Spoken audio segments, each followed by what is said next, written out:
te amoo ay chiffres yu réels. Alors quand tu dis que je dois investir ça lii laa war a dépenser lii laa war a investir lii laa war a def ci école bi lii laa war a def ci santé bi. bu fekkee ni chiffres yi ngay à partir desquels moom ngay planifier yooyu chiffres c'est des chiffres falsifiés on va se retrouver dans le syndrome de la Grèce may jékki-jékki sans kenn yëg sans kenn xam dara suñ économie màbb et à ce moment-là dañ doon dem vers des situations plus difficiles parce que day nekk lu ñuy bett et donc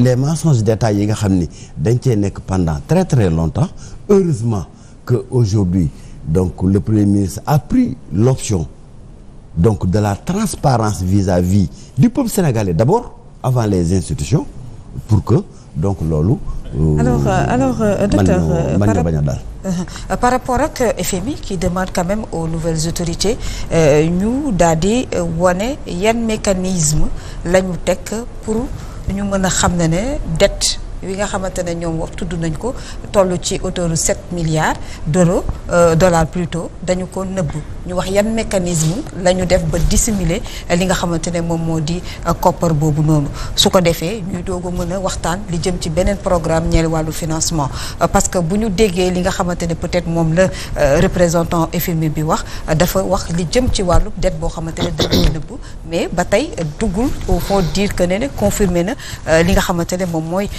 Cour des comptes. Absolument. Je pense que le FMI a bien raison de renvoyer la balle au gouvernement parce que c'est le gouvernement qui gère la comptabilité publique financière. ñun suñu parti Fepp Tawfekh loolu bi mu amee gis ngeen dès le lendemain de ci rapport Cour des comptes bi mu génne nañ benn communiqué interpeller le gouvernement pour demander que les mécanismes de comptabilité budgétaire ñu moderniser ko en réalité boo xamee ministère de l'économie et des finances ni muy fonctionner xam ne lii mën naa bañ a bett ñu bari pourquoi parce que dañoo nekk dans un système de comptabilité budgétaire archaïque qui n'est pas moderne. Nous avons un ministère de l'économie et des finances qui est très compartimenté c'est-à-dire que entre bii direction ak bii direction dans une même direction entre deux divisions l'information ne passe pas donc aujourd'hui à l'ère du numérique donc war nañoo moderniser war nañoo upgrader donc nos procédures de comptabilité budgétaire de sorte que donc la plateforme du ministère des finances de l'économie et des finances elle-même elle soit suffisamment partagée entre tous les différents acteurs parce que voilà c'est ku nekk tu as un champ de responsabilité mais c'est des champs de responsabilité qui se chevauchent et pour lesquels il est important d'avoir donc une plus grande transparence dans notre comptabilité budgétaire. Mais ça signifie également que l'Assemblée nationale est interpellée. C'est l'Assemblée nationale qui vote chaque année la loi de règlement sur la base donc du rapport de la Cour des comptes. Et cette Cour des comptes-là, elle doit donc exercer davantage de contrôle sur donc l'exécution budgétaire parce que le contrôle de l'exécution du budget est une prérogative de l'Assemblée nationale. Est-ce que la nañu ko ci wax aussi tamit d'autant plus que ne tey bu ñu demee comme ni nga ko waxee ci say propos que ne FMI dafa confirmer quand même le Premier ministre alors de 2019 à 2025 mën na ou bien 2024 li mu génnee que ne dañoo maquiller des chiffres aujourd'hui et la responsabilité ñoom ñi nga xamante ne peut-être ñoom ñooy ñi nekk Cour des comptes ñoom ñooy certifier les choses alors aujourd'hui est-ce que ñoom itam mënuñu jàpp ne peut-être dans quelque sorte am nañ ci part de responsabilité ci laxisme bi. Mais c'est exactement ce que je dis parce que l'Assemblée nationale a voté les lois de règlement jusqu'en 2023. bu ñu ko voté c'est parce que la Cour des comptes a certifié donc les comptes gouvernementaux. La Cour des comptes il certifie peut-être sur la base donc des informations yooyu ministre de l'économie et des finances yi dem mais ñoom am nañu prérogative dem au-delà des informations que leur donne le gouvernement pour lu mu bañ tukku am des informations supplémentaires parce que ce sont des magistrats qui ont accès comme ni ñu ko defee bi ñuy certifié bi rapport laaj les banques donc tout ce qui se passe au niveau donc des différents mouvements financiers qui concernent le gouvernement donc la responsabilité elle est là ça signifie que lii dafa mettre en exergue une défaillance de notre système de comptabilité nationale une défaillance de notre système de contrôle et ces défaillances-là il faut les corriger et aller de l'avant. D'accord, corriger ces défaillances oui mais également peut-être yan mécanisme la ñuy teg en place pour peut-être sortir de cette situation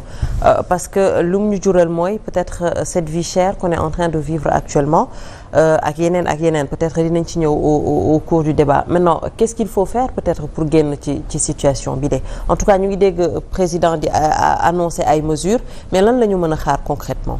Alors c'est une très bonne question. Je pense que c'est une situation qui nous interpelle nous tous les Sénégalais. Au-delà donc des réglages techniques qu'il faut faire au niveau de Cour des comptes ni ñuy liggéey au niveau de ministère de l'économie et des finances ni ñuy liggéeyee pour man c'est une situation qui est une opportunité pour le Sénégal. Ah bon? Toute crise elle doit être perçue comme une opportunité de faire autrement que nañ doon def. On est dans une situation difficile pourquoi? Malgré que Sénégal on a énormément emprunté.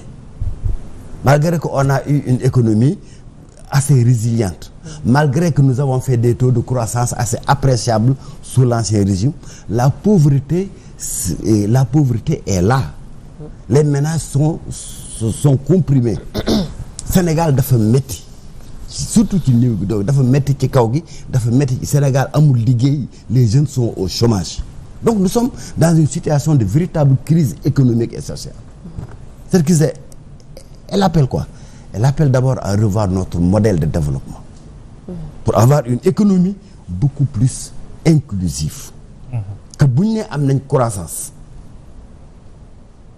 le paysan bi nekk fële ci biir Kajoor xam ni croissance boobu moom am na ci dara. mi ngi koy sentir quoi. mi ngi koy sentir bu ñu am na croissance. ça se traduit par donc des salaires qui sont plus élevés. poche yëg ko. ça se traduit par des emplois. beaucoup plus importants. et quand tu vois modèle développement bi nga xam ne moom la ñu am sous l'ancien régime. c'est un développement boo xam ni c'est porté par des entreprises étrangères essentiellement. mais rëccuñu ko aussi nag. tu prends l'exemple du TER. mais président rëccuñu ko nag. tu prends ak infrastructure yu ñu am yëpp. mais tu prends 1200 milliards. 1200 milliards yoo xam ni déjà l'essentiel de ces ressources financières. et retourne vers la France. waaw quand même. Ça aussi, l'essentiel retourne parce que les entreprises françaises boo gisee le modèle bi ñu tabaxee même Ila Touba c'est des entreprises chinoises. mais même pont bu ñuy daaj. dañ koy yéegal. Chine lay jógee foo boo ko jëlul foo koy jëlee président.